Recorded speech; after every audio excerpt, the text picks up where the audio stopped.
Mga kapuso, this morning sabay tang makigroove sa mga dance moves sa atong makauban. Sayron sab nato ang storya nila una pa man sila nahimong kampyon sa DC 2021 competition sa Itbulaga.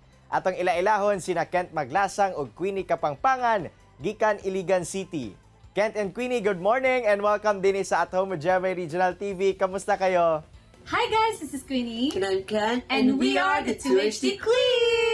So ayun, kamusta kayo dyan? Good morning mga kapuso! Good morning! Good morning! Good morning, Dabber Cats! Kamusta kayo? Kent and Queenie, una pa man mo na ilhan nga dance duo, no? Unsa ba ang storya sa inyong kinabuhi? Asa ba kamo nagikan nga pamilya? By the way, mag-igagaw mi ni Queenie and ang among both parents, both mother manggod kay mag-agsuon. So, among mama gagikan jud sa Manila sa San Pablo, Laguna. And among papa naman kay diri lang jud sa Iligan City. So, Queenie og Kent, sukad bata pa lang ba gasayaw na bagayod mo og unsa pud ba ang nakaaghat kaninyo nga ikarir manggayod ang pagsayaw? Bata pa lang ni, mahilig na gid kaayo mi magsayaw ug magkanta, and amo magong both parents magsasayaw pud sa unang panahon.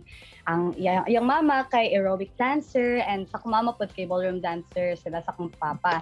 And among gipadayon ang amo ang career tungod pud sa support sa among family and friends. And hilabi na pud kay ang gusto magud sa akong lola na si Nanay Rosefina nga makita niya ang mga anak, even iya ang mga apo nga makita sa TV. And so, maupod to ang na-encourage pud mi nga, ay, paday nato ni Ken kay tungod. Dagan kay plano atong parents and atong lola para sa tuan. Gusto pud namo makita nila sa TV. So, ayun. So paunsang paagi pod ba nga nagka-ideya mong duha no nga pwede man di kamo mahimong dance duo? actually bata pa jud mi kami naman gud ang partners ni Queenie. So, aside pud ana kami pud pareha pud mighilig og kanang kuan pud batch pud mi sa among family. Sa among family magud kay kami lang ang murag same rami og Year. panganak. Kami ra pong duha. Yes po. So ayun, partner. Sa inyo panag-uban isip dance duo Kent ug Queenie, giunsa ba ninyo pagmintinar nga maayo ang inyong panag-uban ug magkasinabtanay gayod labi na sa choreography? Kung ado na kamoy mga different opinions, paunsa ba ninyo kini ginasulban? Siguro simi og frequency sa amo ang minds mo nang magkasinabtanay gid mi kay if ever and also isa pud sa sikreto no batog ing-aning amo ang panag-uban is that naagid mi salig sa usat-usa. If ever na siya suggestion, then amo sang itry og okay ba siya sa among choreography or okay ba siya sa among adit gani mapahamak ani.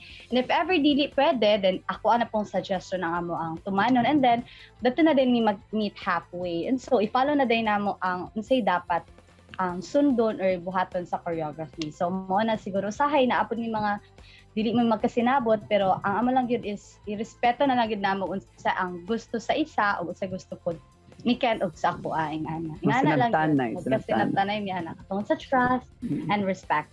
Ning bag-o lang, what a journey it has been alang kaninyo Queenie ug Kent ug nagkampiyon gayud kamo sa DC 2021 sa Itbulaga. Kamusta ba ang feeling og sa inyong lantaw, unsa ba ang inyong gihimo nga mao man gayud ang nakapadaog kaninyo? To be honest, happy and grateful kaayo mi tungod sa prayers sa among family and friends. Nakadaog pud mi kay tungod sa among gi-express jud namo ang pag-love namo sa among sa sayaw. Yes, that's true. And we thank God for giving us this talent and kanang makapalipay jud siya sa among family and sa among supporters. Yes, so yes. Truly, both of you deserve the awards and praises nga inyong gakadawatan karong panahuna. Apan alang sa ato mga kapuso viewers, aduna ba kamo mamahimo nga tambag labi na pod no sa mga buot mahimong dancers sama ninyo? Okay. Okay po. Ang amo lang yun is ipadayon inyo ang passion, inyo ang dreams sa pagsayaw kay naamang yun sakto nga oras para sa inyo sa ato ano. And si God manggod maghatag siya og breakthrough sa sakto pod nga oras para sa inyo sa ato ano. Mo nang believe and you will receive it. And napod mi motto sa among life Yeah. na don't let your dreams just be a dream. Yes, that's right. Laban lang. Laban, continue, padayon. salig. Dagan kay salamat Queenie and Ken sa inyong oras nga gihatag dinhi sa At Home with Jamay Regional TV. Panginaot namo nga mas mahimo pang mabungahon ang inyong karera o more power alang kaninyo. So yun nga po, maraming salamat po sa GMA dahil binigyan nyo kami ng pagkakataon na maibahagi namin yung kwento namin sa inyo, and most especially sa Dover Cats, mga solid kapuso dyan. Maraming salamat po. May God bless you all. Keep safe. Bye! Kini ang At Home with GMA Regional TV.